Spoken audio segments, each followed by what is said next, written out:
continuamos con traducción en vivo que podrán estar viendo en las pantallas para no perderse de este increíble invitado.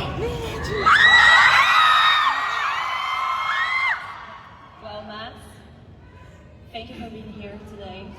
Thank you for having me. The themes for today's interview are joy, pain, and obviously darkness. So, your characters have the disturbing ability to make murder seem classy. Yeah. So, to start, can you tell us how differently Le Chiffre, Hannibal, and Martin from Another Round carry the feeling of sorrow within them? I mean, you're free to answer that they don't carry it at all, but we wanted to know your point of view upon these characters. I can say in terms of carrying the sorrow. Yes. Yeah, I mean, different sorrows, different. The Chiffre is basically carrying the sorrow of losing $150 million, right? So that's his problem. Hannibal is actually one of the more happy characters I've ever played. He sees beauty where the rest of us sees horror. He finds life interesting when it's on the threshold to death.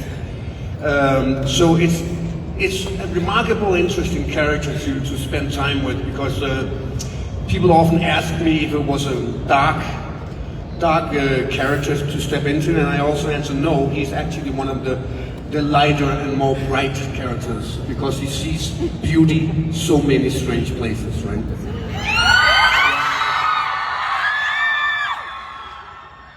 Martin is another round. He is well, he carries the sorrow of being in the middle of his life and not knowing where to aim, where his life is going, and but he does find a solution in a bottle. So he's changing. Love your point of view upon Hannibal. Really, really good. Thanks, Matt. Now, Matt, I would like to ask you.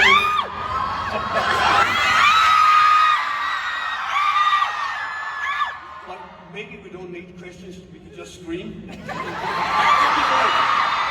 you go. So, some actors immerse themselves in the characters that they play, right? And they take them home. I would like to know if you do that. Are you a method actor, or do you draw a line and you just turn it off and you leave the chief at home or Hannibal, or is there a piece of them in you? No, the thing is that when you have children, it can get a little confusing if I come home and say that they should call me Hannibal now for the next 3 years. So no, method acting is not that. This is what people misunderstand. Method acting is a boring technique of reproducing through an action, like drink this this bottle of water, and then reproduce a certain emotion. The idea of spending your entire life with a character is something that the journalists have invented. They love it. Award shows love it, but it's quite pretentious, and I don't do it. It would be boring also.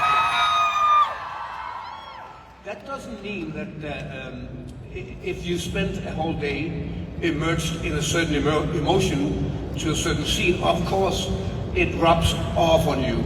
But you have to find a switch and can come back to yourself again, for sure. Lovely, thank you. And there's this thing about your characters, they really draw me into psychology. And there's this thing about the psychology of the characters, where sometimes we see a character and we see how manipulative they are.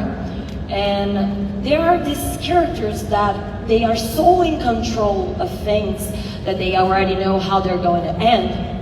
Your characters, for example, for me, you walk into a room like you already know how a situation is going to end. But the thing is, do you think that you play characters that are really in control, or are you, the characters, just better at faking it than the rest of us? I mean, the character of Martin in Another Round, he's not in control of anything. He's letting life carry him around. Hannibal, on the other hand, he is complete control of every situation. He would be your worst enemy because he has planned 5 steps ahead of you. The only thing he does not control, though, is his relationship with Gran.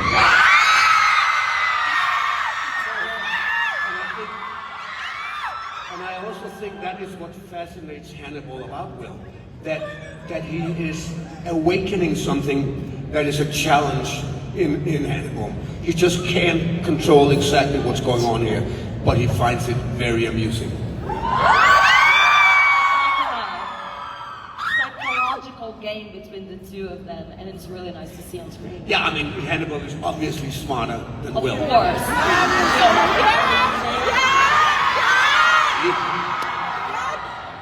There was a bit of love between Hannibal. Yeah, of course, there's some brotherly love that he's never had with anyone before. I know you want it to be more than brotherly, but we can have that discussion later. You work with some great directors. Yeah. Directors all around the world. In your opinion, or for you as an actor, what makes a director great? Is it how they speak to the actor, how they cut the scene, how they conceptualize ideas, or is it something else? It's all of those things. Some directors, they all work differently, right? For me, it's important that a director can listen to what we have of ideas, and they are open-minded to see if there's something more in the scene that is on the paper. And for me, that is a great director. And then, of course, he has to edit it as well, and he has to be very good at that. But they come in all shapes, and they're all very different, right? So, but what they have in common is that they have good eyes. They can see what works and what doesn't work. What will be, right? Yes. And as you said, different directors, different approaches, different performances. If someone could only watch one of your performances to understand who you are as an actor, which one would you choose for them? It's very difficult. I mean, there are so many things I've done that have taken me into a new direction and have taught me something. One of my favorite things, it's not the biggest thing, maybe a few of you have seen it, is a character that's called Tony. And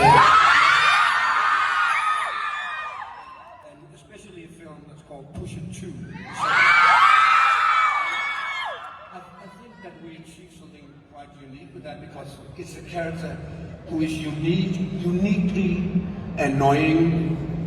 He's such an idiot, but you somehow starts liking him when after half an hour, maybe an hour, you start having sympathy for this guy.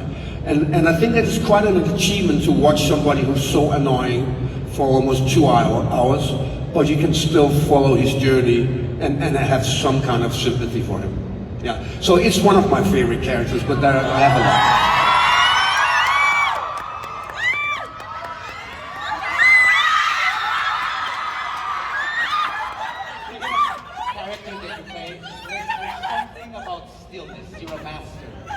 Stillness in your roles, silence, stay there. When you're doing this, what do you think is more powerful? The moment before a violent act or after? May that be murder or violence as in drama? I don't know. I mean, this character I just spoke about, he's very talkative and he's just like a machine gun. So he doesn't have the stillness, but he does have it in some private moments where he's almost like he's imploding in his own bombardment in his brain. Then he can implode once in a while. I love stillness. I think stillness is a fantastic tool when you make films, but it cannot only be stillness. There has to be some stillness and some storm to make it a piece of music, I guess. And since we mentioned violence, what is the most terrifying thing an actor needs to learn in order to smile while hurting someone. How you can make yourself smile when you hurt someone? What is the most terrifying thing you had to learn in order to do it? Because I didn't have to learn it, I knew how to do that. If you take pleasure in your job, and you think you did a fantastic job, like Hannibal often do, it would put a little smile on his face. He sees it as a painting, right? Yeah. It's a piece of art for him. So if he does smile, it's not because he wishes people pain, it's because he's proud of what he's done. And he has this little smirk, you know? He can have that, yeah. Art must be violent.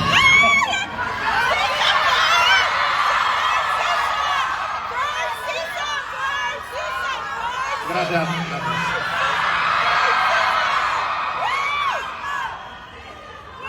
Oh, number 4 season? Yeah. I will fix that tomorrow. Mexico, you have worked with one of our national treasures, Diego Luna. You know, and Yes. Rogue One. Thank you for what you did for the rebellion. Yes. We appreciate it forever. Yeah. I was on both sides. You also did a thing. But have you shot anywhere else in Mexico or worked with somebody else from Mexico? And what was your experience? Guillermo del Toro is in a video game. I've never been to Mexico before. This is my first time. So, and if everybody is as nice as you guys, it's apparently the best country in the world. Yeah, Diego I've met many times since we did the film, and also before actually. He is a fantastic person. I love him very much, and he's such a talented actor as well. Yeah.